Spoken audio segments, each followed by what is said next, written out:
The email from Isabella was a masterpiece of polite cruelty. It slipped into my inbox a few breaths before midnight, impeccably phrased and ice cold, informing me that I was, with deep regret, no longer welcome at the family retreat at the Osprey. My place, she said, was required for someone named Maya, a life coach who was apparently crucial to the family's emotional well-being, a wellness retreat. And I was contaminated before the nausea even formed in my throat. My phone vibrtd. A message from my husband, Ethan. Honey, Isabella just told me. Please don't make a scene. It's for the best. He wrote it as if he were comforting me. As if he weren't the one who had approved it first. I wasn't simply being excluded. I was being substituted. And my own husband was holding the door for the woman taking my seat. Have you ever felt invisible inside your own family? Even when you're the one who built every brick they now stand on? Tell me in the comments. I know I'm not the only one. I didn't cry. I didn't call him back. I didn't allow my breathing to change. I just sat there in the midnight stillness of my study. The only sound, the faint hum of the heater and the soft blue glow of the phone reflecting a sudden surgical clarity in my mind. I didn't open my laptop to scroll through old photos of trips and anniversaries. I opened it to book a flight. One way. First class. Landing in Aspen in 6 hours. My next message wasn't to Ethan. It was to Chloe, the general manager of the Osprey. The woman I hired, the only person there who had ever seen. I'm on the first flight out of JFK. Prepare the founder. Sweet. And Chloe discretion. A family retreat. They were replacing me at a family retreat. In the $8 million lodge I built. Let me back up. The Osprey wasn't some precious Preston heirloom passed down for generations. They didn't have the money or the imagination. Ethan's family had legacy names with legacy dust but no substance behind them. I was the one with the success. I was the award-winning novelist. I bought the land in Colorado with the advance from my third book. I worked with the architect on every beam of reclaimed wood and every custom iron banister. I shaped the lodge from nothing, my fortress. My proof of what a woman could build when she stopped waiting for permission. It was my legacy. My name, and no one else's. On the original incorporation paperwork. And then I met Ethan, the charming history professor who adored my independence, who admired everything I had made. Until we married. And then I did something unforgivably naive. I did it out of love. The self-sacrificing kind women are trained to mistake for intimacy. I added his name to the deed. I walked straight into it. The good wife trap. The good daughter-in-law trap. The silent partner trap. The one where you shrink yourself to make everyone else feel bigger.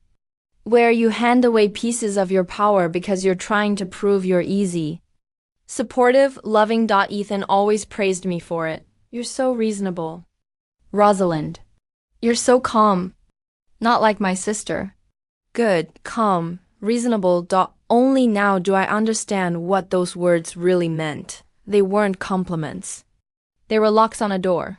Reasonable was just their polite synonym for manageable. A command to stay quiet while his mother, Jennifer, criticized my menu choices while his sister, Isabella, casually referred to the Osprey as our family's Aspen estate. In interviews, they depended on the good wife to stay gracious, to not correct them, to disappear without complaint. My phone buzzed again. A second message from Ethan. Just let them have this one trip. Rose, it's only a weekend. We'll talk when they get back. I stared at my flight confirmation. No. We single quotes I'll talk when I'm there. I was sitting in the first-class airport lounge when my phone chimed again. This time, an email. From Jennifer. Not intentionally.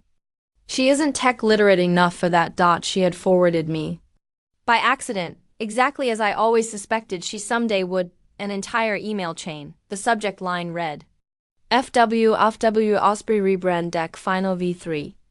My thumb hovered over the PDF -30 pages. I opened it. The cover was glossy. Corporate, clinical, the Preston legacy, recontextualizing the Osprey. My stomach didn't drop. It went completely still. the kind of calm that is colder than rage. I swiped through page after page of jargon, all written by Isabella, the self-appointed PR director. Plans to replace the current logo with the Preston family crest, a new mission statement about ancestral heritage and generational tradition, a slogan about keeping the Preston legacy alive for future generations. I kept going. Timelines. Brand outreach plans, media launch strategy, then a mock-up of a founder's wall featuring a sepia portrait of Ethan's great-grandfather, a man who had never set foot anywhere near Colorado. My name appeared only once, on page 27, buried under a section labeled Neutralizing Competing Narratives. I was not a co-founder, I was a competing narrative. Their entire plan was to rewrite history, to reposition me as some generous early contributor who had helped their family bring their dream to life, and that was the moment I knew exactly who I was dealing with and exactly how this story was going to end. They were literally writing me out of my own story. I closed the file, and that's when I understood this wasn't a family squabble. This wasn't a simple petty slight.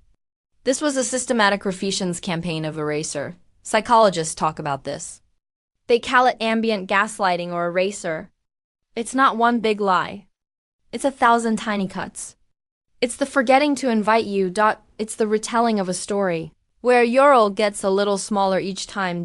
It's designed to make you and the world question your own memory, your own contribution, until you are nothing but a ghost in your own life.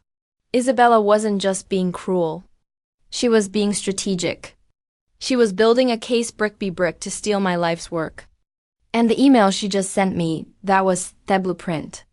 I took a sip of water. I didn't feel anger. I felt focused. They had mistaken my kindness for weakness, my silence for consent, the boarding call for my flight to Aspenvegan. I stood up, slipped my phone into my pocket, and walked toward the gate. They had just escalated this from a personal insult to a professional war. Fine. Let's be professional. As soon as he buckled my seat belt on the plane, he made 2 calls. The plane Wi-Fi was expensive, but this was an investment. The first call was to my personal attorney, not the family lawyer. "Mir David," I said, keeping my voice low. "I need you to pull the original Osprey Incorporation files, the premarital loans, and I need you to run a new title search on the property, plus any and all public filings associated with the LSA in the last 6 months." He was smart now not to ask why. "Done," he said. My second call was to Chloe, my general manager. "Chloe," I said, "do you remember that original bronze founder's plaque? The one with my name on it that Isabella said was tacky and off-brand." I heard her smile through the phone. "The one Shepard in storage 3 years ago? I know exactly where it is." "Good," I said. "Hire a professional. I want it taken out off storage, polished until it gleams, and mounted over the main fireplace in the grand lobby." "Immediately before I land with pleasure," Chloe said. I hung up and looked out the window as the planet climbed. I finally understood what was driving Isabella. It's what I call Theinherder's imposter syndrome. That Isabella has never in her life built a single thing. Her entire career is based in managing what other people build. She manages stories, manages optics. She's a curator. I'm a creator. And people like her. People who only know how to spin stories. Live in terror of people who create substance. She couldn't stand that I had built something real, something tangible, something that would outlast her press releases. She couldn't build her own lodge, so she was trying to steal thestory of mine. She was trying to rebrand me substance into her narrative. Theplane leveled out at 30,000 feet. She thought she was in a PR battle. She had an idea I was fighting a war for ownership. She was bringing a brand strategy to a fight. I was bringing a lawyer too. I landed in Aspen as the sun was setting, painting the mountains in shades of purple and gold. My phone buzzed the moment I switched off airplane mode. It was a secure message from my lawyer. "David," it wasn't long, just a few lines of text that made my blood run cold. "Filing discovered, Pitkin County. Isabella Preston has petitioned for primary. Management writes off the Osprey LLC, citing spousal incapacitation and abandonment. I read it twice. Spousal incapacit my incapacitation. This wasn't a rebrand. This wasn't a social snub. This was a legal coup, the PDF, the brand strategy. The life coach named Maya. It was all a smoke screen. While Isabella was distracting me with a flashy, insulting marketing deck, real work was happening at the county courthouse. She was trying to have me declared legally unfit to manage my own property. Using my husband's complicit silence as her weapon, I felt a sudden sharp clarity.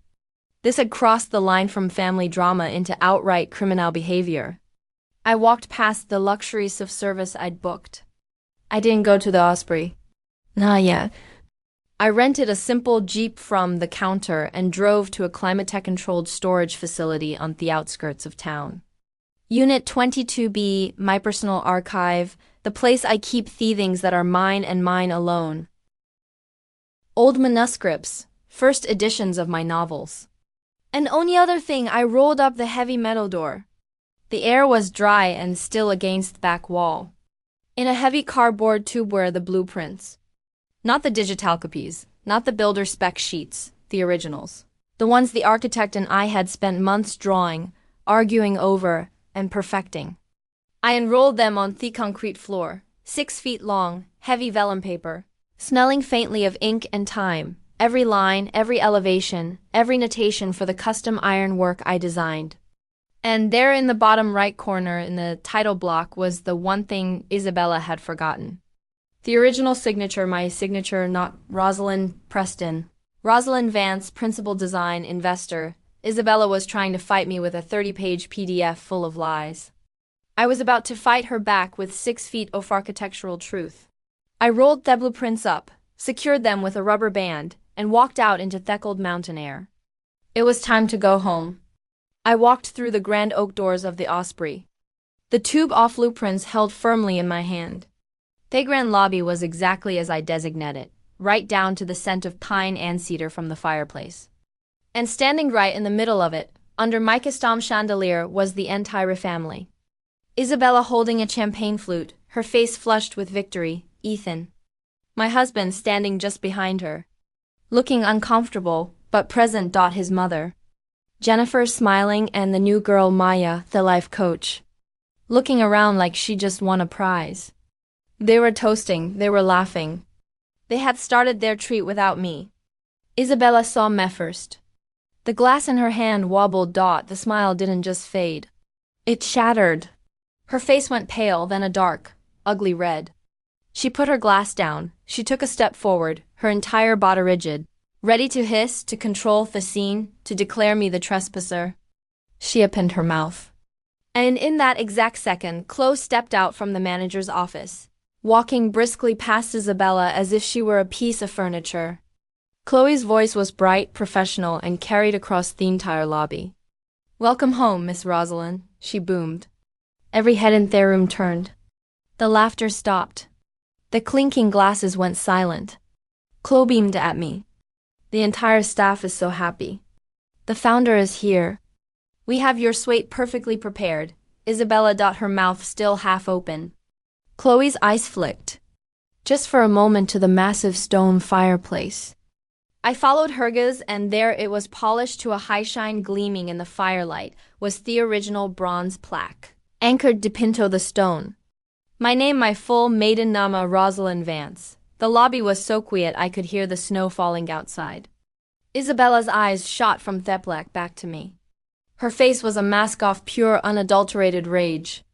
She looked at Ethan, but he wouldn't meet her gaze. He was staring at the plaque like he'd never seen it before. I hadn't said a word.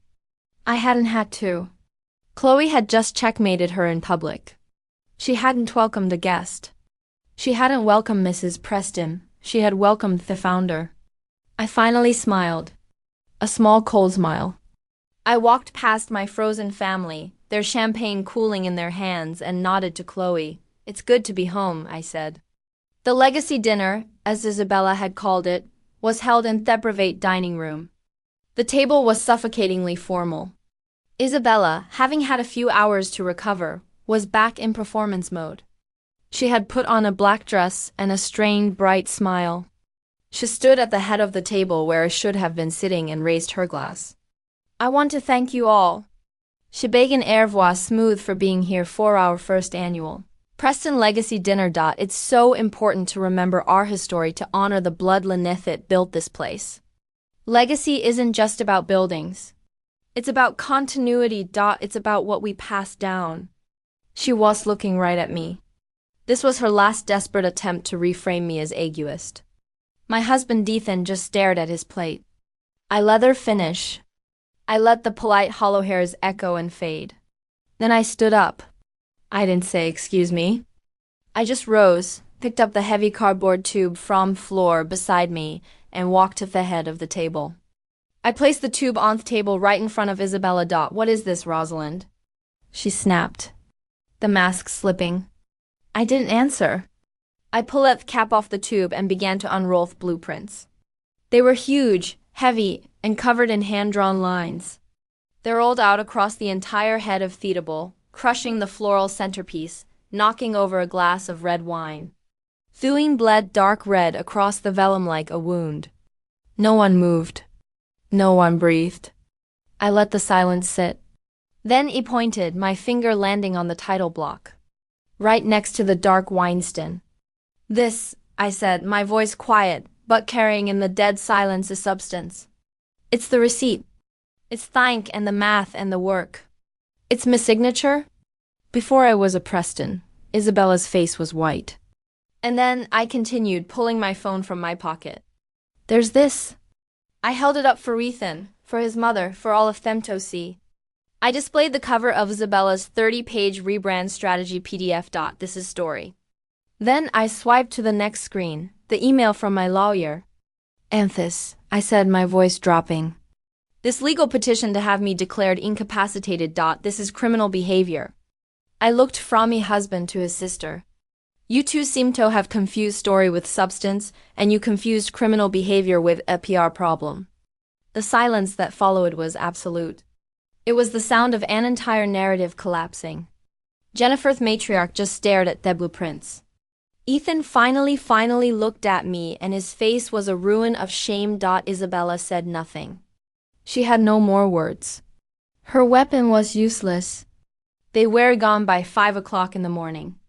A line of black subs slinking down the mountain before the sun came up. My lawyer called at 9. The petition was withdrawn. Ethan found Melitor.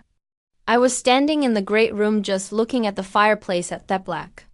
He stood 10 feet away from me. She's gone, he stammered. I told Hiriel take my name off the deed.